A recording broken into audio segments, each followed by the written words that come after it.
Alors non, c'est pas, encore une fois, c'est pas un retard à l'allumage. La semaine dernière, on vous avait parlé de la keynote d'Apple. C'était hyper intéressant parce qu'on a vu la firme à la pomme lancer son offensive dans le streaming vidéo pour défier Netflix.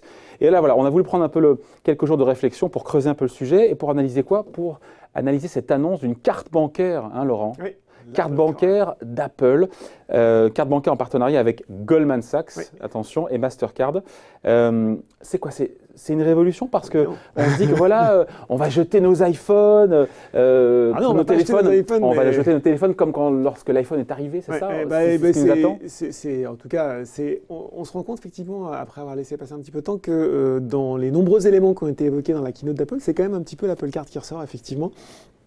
Et bien sûr, quand on écoute cette keynote, c'est oui une révolution, effectivement, en partenariat avec Goldman Sachs, en tout cas la filiale pour les particuliers Marcus, et ça devrait sortir dès cet été aux États-Unis et un peu plus tard au Royaume-Uni. Donc voilà. C'était quand même un élément fort de la communication d'Apple. Ouais. Les promesses de cette carte. Alors les promesses de cette carte, on va y revenir parce que on ne parle pas tout à fait de la même chose quand on pense carte entre Europe et États-Unis, mais on va y revenir un peu plus tard. Effectivement, donc il va y avoir effectivement déjà une carte avec très peu de frais de gestion. Ça, c'est plutôt une bonne nouvelle chez Apple quand on sait que tout a tendance à être un petit peu cher.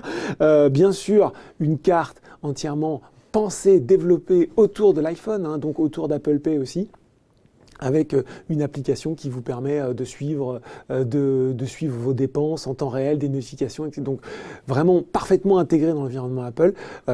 Du cashback aussi, c'est-à-dire que vous allez récupérer une petite somme d'argent en fonction de ce que vous faites avec cette carte. Et puis bien sûr, la carte en elle-même, hein, la carte physique, très très design métallique, avec juste votre David Jaco, voilà, et le logo Apple et rien d'autre, puisque les paiements électroniques se feront via Apple Pay, donc il n'y aura pas besoin de ces numéros. Et sinon, ça se fera chez les commerçants avec la carte, avec la puce, même pas sans contact, puisque le sans contact se fera avec le téléphone. Encore une fois, cette carte, elle est vraiment indissociable de l'iPhone. Ouais, la grosse nouveauté, vous l'avez évoqué là à demi-mot, c'est le système de cashback. Voilà. Qu'on ne connaît pas vraiment en France, le système de cashback. Non, effectivement. Alors il y a eu des initiatives ça et là, mais c'est pas quelque chose il y a quelques initiatives par quelques fintechs au niveau européen, mais c'est vrai qu'on ne connaît pas ça en France. Effectivement, selon les transactions que vous allez faire, alors si vous faites une transaction dans un Apple Store, sur l'App Store, là, sur votre téléphone ou sur l'iTunes Store, Apple vous reçoit jusqu'à 3% des montants, enfin 3% des montants.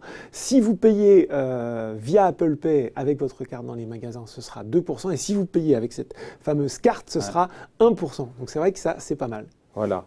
C'est vraiment nouveau ou pas Alors, la nouveauté, c'est notamment que ça pourra vous être reversé quotidiennement plutôt qu'à la fin des opérations, mais aux États-Unis notamment, c'est pas fondamentalement nouveau. D'autres grands acteurs comme Citi, Chase, je crois que même Bank of America le proposent également.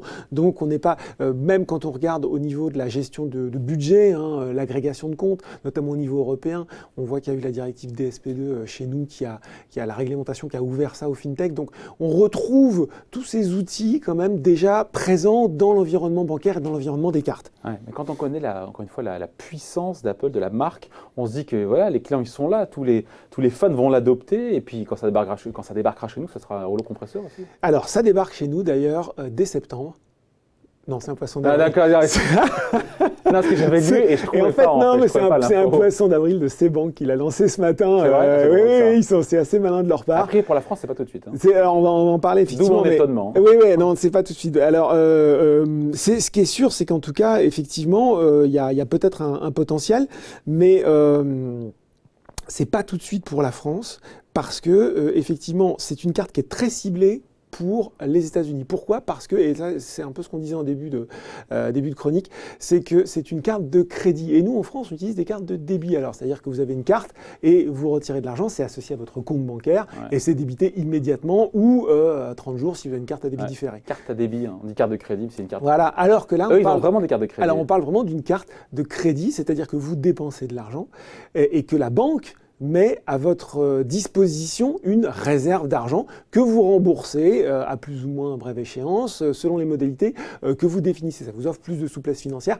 C'est très commun aux États-Unis, dans les pays anglo-saxons, beaucoup moins en Europe. Alors, de ce côté-là, il y a peut-être effectivement un coup à marquer parce que souvent, les gens qui utilisent ça, c'est pas toujours très simple de s'y retrouver dans les dépenses, c'est pas toujours très simple de s'y retrouver dans les documents de sa banque.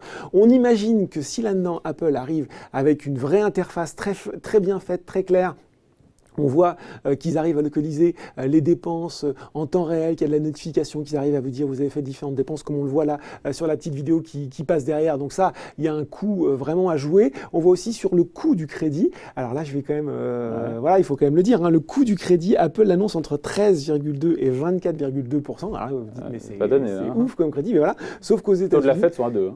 Voilà, sauf qu'aux États-Unis, c'est plutôt un taux plutôt dans la moyenne. Alors ce taux dépend bien sûr de votre score d'épargnant, puisque là-bas, effectivement, vous devez avoir un score de crédit.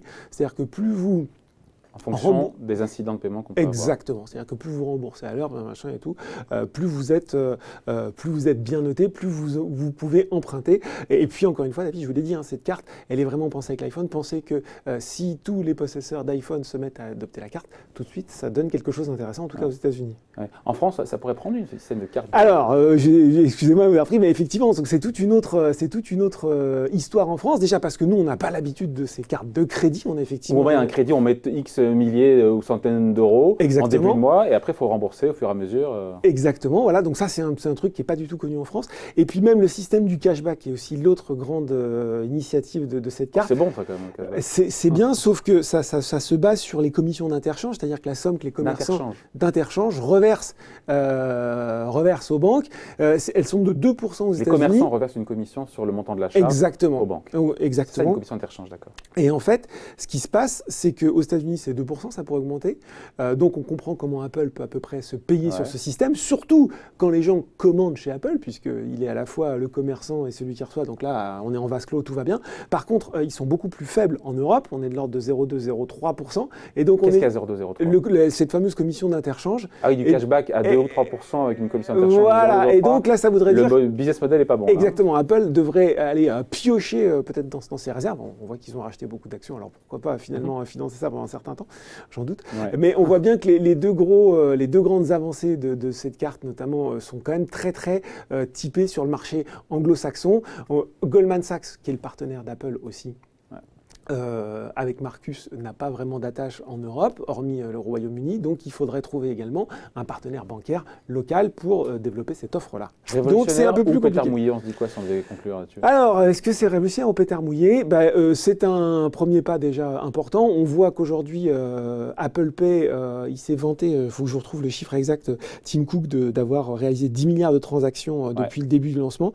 C'est 11,9, c'est quasiment 12 milliards par carte bancaire en 2017 sur la France. Donc, on voit encore que le poids. Voilà, on voit que Apple Pay, malgré tout, certes, ça progresse, mais c'est pas encore tout à fait ça. C'est adopté pour 70% des commerçants aux États-Unis, ça veut dire qu'il y en a encore un tiers qui résiste sur le marché natif d'Apple.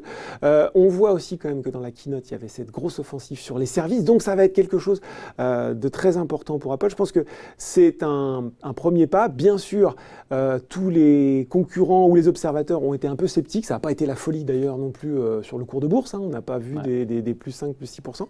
Et après la vie, puisque maintenant je commence à être vieux, vous aussi, j'ai retrouvé là-bas, au moment du lancement de l'Apple Card, un peu les mêmes commentaires qu'au lancement du premier iPhone. On a déjà des téléphones qui proposent à peu près ce même genre de fonctions. On a déjà des grands écrans. Donc soyons humbles. Voyons effectivement voyons comment ça prend aux États-Unis.